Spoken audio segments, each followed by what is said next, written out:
Well, we're allegedly just a few days away from former Vice President Joe Biden's big announcement. He is expected to unveil his running mate by the end of the week, so he says.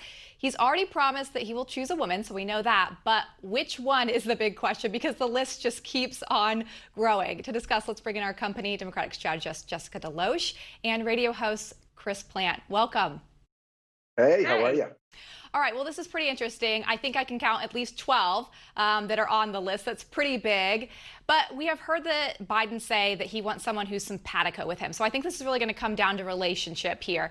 If you are Joe Biden right now, I want you guys to put yourself in the shoes of Joe Biden. Who do you pick and why? Sean, I'm coming to you as well, so be ready. Okay. Chris, I'm going to start with you. Gee, I've got to tell you, I think he's really in a conundrum because he painted himself into a corner when he said, I'm going to have a woman of color. That narrows the field quite considerably right there. And everyone that he has on the roster has some kind of problem with the Democrat Party. From Kamala Harris, you've got people with a law enforcement background, Kamala Harris, who bragged about putting people in jail for smoking pot and then bragged about going home and smoking pot. You've got Stacey Abrams, who what's the last office she won? Chris, I just want you to pick one. Oh, pick one. I would like to have them pick Susan Rice, but that's my pick. And why? Yeah. Because she would be so easy to dismantle as a running mate. Right. She has so much baggage going on, and they all have so much baggage. But honestly, I'd go with Susan Rice. She may be the least detrimental to his cause, and they may be able to swat away all of the Benghazi things and other Obama administration issues. Yeah, she doesn't have a voting history. All right. How about you, Jessica? Just one. Just one. Okay, so I've been a big fan of Kamala Harris, but based on the question you asked, Susan Rice would be a very good fit for him. They have a pre-existing relationship. The only problem is that the conversation surrounding this pick comes down to do no harm. Who does the least amount of harm as a running mate? But you can't look at it that way. You have to focus on the positives, and there's so many with a lot of these potential running mates. All right, so you're going with Susan Rice too? Yeah. All right, Sean, what about you? I think 3 I know for what you're 3. Say. Okay. I'm going for Susan. I've been saying this a while. Look, here's why. Susan Rice is as Chris said, she's got the least baggage. She doesn't have a voting record. It makes it a lot harder to go after someone without a voting record. So we all know about Benghazi, but that record's been played. And I think Republicans will still play it. But the bottom line is she doesn't have a voting record to go after. She can be malleable and be whatever she wants to be for, whatever Biden's going to be for. But Jessica touched on this, and this is equally important. Joe Biden really wants that same kind of relationship he had with Barack Obama. He wants somebody that's going to be simpatico with him, that's going to be his buddy, and most importantly, potentially be his successor. And I think that's important. They've worked together. They have a relationship. And there was some damaging information put out about Kamala Harris this week. I mean, she's ruthless. Now, from a political standpoint, that may be admirable, right? That you want someone that's tough as nails. I think Biden wants someone who can be his partner. And Susan Rice is that person. And as Jessica said, I'll agree with this as well. She does the least harm. Yeah, I think you're exactly right. And she has foreign policy background, which for the most part others don't.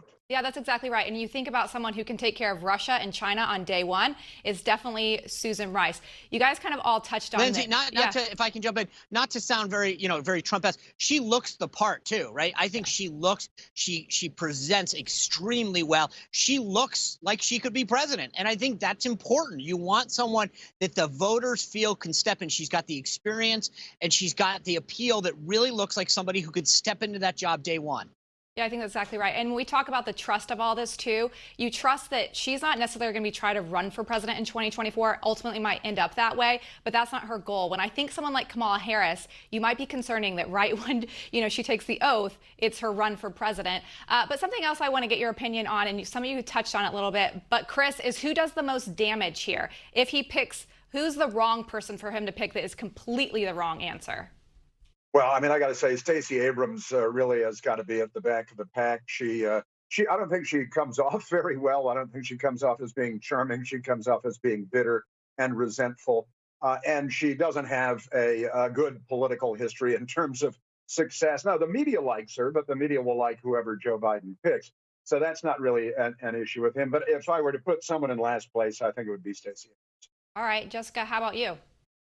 Elizabeth Warren, but only because Vice President Biden has made it very clear that he would like to elevate a woman of color to this position of leadership, even though there is polling coming out that suggests that Elizabeth Warren is quite popular among Democrats across the board, across demographics. I think it would be a mistake. Do you even think that he said that his first Supreme Court justice would be a woman of color? So do you think if he does that, but then picks Elizabeth Warren, it'll still be bad? I think that Democrats are pretty forgiving. They are. It's just that you don't want to start off on a broken promise. Sean, who do you think would be the worst pick overall?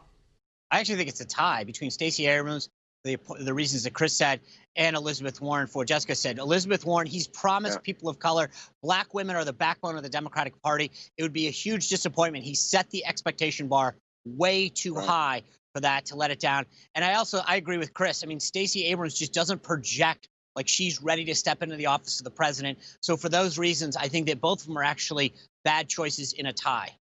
Yeah, you know, Elizabeth Warren used to be a person of color, a woman of color, but she gave up on that. Well, it's going to be interesting to see. Hopefully we'll have an answer by the end of the week. I know a lot of people are eager for this and to see. I mean, this is big. I know polling shows that doesn't make a big difference, but he is milking it. He's taking it down to the wire here. Well, I want you guys to stick around. We're going to change gears a little bit. I want to get your opinion on one university says that they're taking away proper grammar because it's racist. So we want to get your take on that. Don't go away. We'll be right back.